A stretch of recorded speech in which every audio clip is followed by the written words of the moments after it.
Kapatid, ito, tandaan mo itong talata, bibigay ko sa iyo. Sa lahat ng Biblia, nakasulat ito.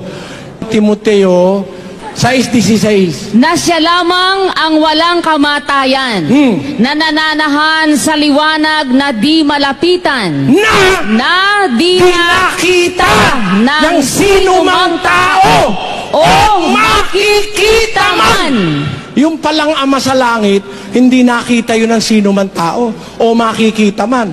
Kung si Kristo'y tao, lumalabas hanggang ngayon, hindi niya pa nakikita yung Ama. Ulitin mo yung salata, ulitin mo.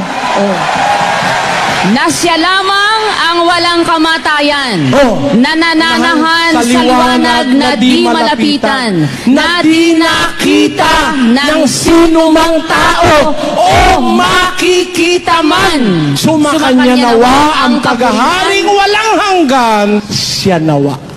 Amen. Kaya, ang Panginoon Kristo, hindi tao yun, nakita niya Ama walang taong nakakita kailanman sa Diyos nakita niya Ama. Ano ba naman logic yun? Walang taong nakakita kailanman sa Diyos. Sabi niya, nakita niya.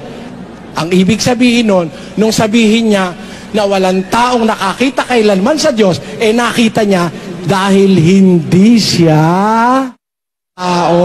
Ayun, ganun yun, kapatid.